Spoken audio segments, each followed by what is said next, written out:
Hello sir, నా పేరు Kodanda Rao. Sanjeev Reddy Nagar rape కేసులో ముద్దా నా కొడుకే సార్.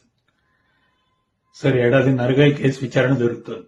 నేను నా డబ్బు పలుకుబడి మొత్తం ఉపయోగించాను, సాక్షుల్ని కొనేశాను, మీడియాను మేనేజ్ చేశాను, అమ్మాయిని వాళ్ళ పేరెంట్స్ని నోరెత్తకుండా చేశాను, నా కొడుక్కి బెయిల్ ఇప్పించాను.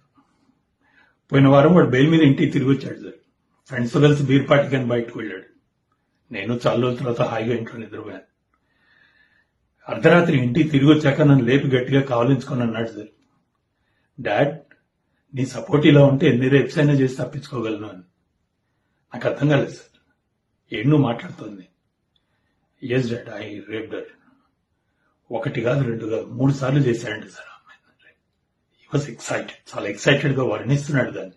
ఎక్కడో ఏదో వీడియో చూసాట, దాన్ని ఇమిటేట్ చేశాడంట సార్. వాళ్ళ ఫ్రెండ్స్ కి అది లైవ్ ఫీడ్ పంపించాడు. And they were watching it live and enjoying it. How barbaric it is. నాకు ఏం చేయాలో అర్థం కాలేదు. కళ్ళు బయలు గమ్మినాయి. మీకు ఎలా అయినా సరే ఇది చెప్పాలి.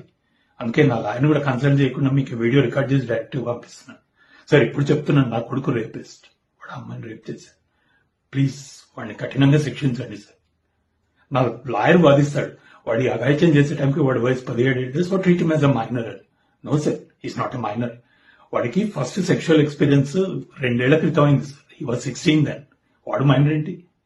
అండ్ ఆ అమ్మాయి వాడితో పాటు చిన్నప్పటి నుంచి కలిసి ఆడుకుని పెరిగి యూనో మొన్నటికి మొన్న వాడు కంబైన్ స్టడీస్ అంటే వాడితో పాటు అమాయకంగా నమ్మి ఇంటికి వచ్చింది సార్. అట్లాంటి అమ్మాయి మీద అత్యాచారం చేసినాడు వాడు మైనర్ ఏంటి సార్? అయినా రేప్ అనే థాట్ మైండ్ లో వచ్చినాడు. అసలు మైనర్ ఎలా అవుతాడు sir? He has to be treated as a fucking major. That's it. So వాడిని నిర్భయ కేసులో లాగా వాడిని ఉరిదీస్తారు, లేదా దిశ కేసులో లాగా ఎన్కౌంటర్ చేసి పారేస్తారు. సౌదీ అరేబియాలో రాళ్లు పెట్టి కొడతారండి సార్. అలా కొడతారు, మీ ఇష్టం సార్. ప్లస్ కఠినంగా శిక్షించండి. మీరు వేసే శిక్ష వాడికి ఆఖరి అవకాశం కావాలి వాడు మారటానికి. Please sir. నా భార్య గీత, నా భగవద్గీత, తన రచయిత్రి సార్. వాడికి మాధవ్ అనే పేరు పెడతానంటే వద్దు, వాడు దేవుడు అవనవసరం లేదు, మనిషి అయితే చాలు అని వాడికి మానవ్ అని పేరు పెట్టింది సార్. తనకి 3 ఏళ్ల వయసు ఉన్నప్పుడు తనకి క్యాన్సర్ డయాగ్నోస్ అయింది. చచ్చిపోతానని తెలిసి మా ఇద్దరిని ఒళ్ళో పడుకోబెట్టుకొని చెప్పింది సార్ నాతో, రామ్, వీడు చదువులు ఫెయిల్ అయినా పర్వాలేదు, ఆటల్లో ఫెయిల్ అయినా పర్వాలేదు, కానీ ఆలోచనలో ఫెయిల్ కాకుండా చూడాలి. నేను మాట ఇచ్చాను సార్ తనకి. ఆ మాట తప్పాను, అది కోసేస్తుంది. డబ్బు సంపాదించే యావలో పడి వీడి తల్లిని లోటు లేకుండా తీర్చాలి. ఇప్పుడు ఆలోచనలు ఎలా మారుతున్నాయో నేను గమనించలేకపోయాను సార్.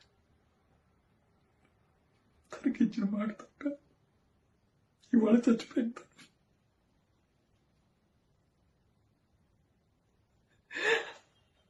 ఆ అమ్మాయి మీద వాడు చేసిన అత్యాచారంలో సగం బాధ్యత నాది సార్. వాడి వేసే శిక్షలో సగం నాకు వేయండి. ఆ రాళ్ళు పెట్టి ముందు నన్ను కొట్టాడు సార్.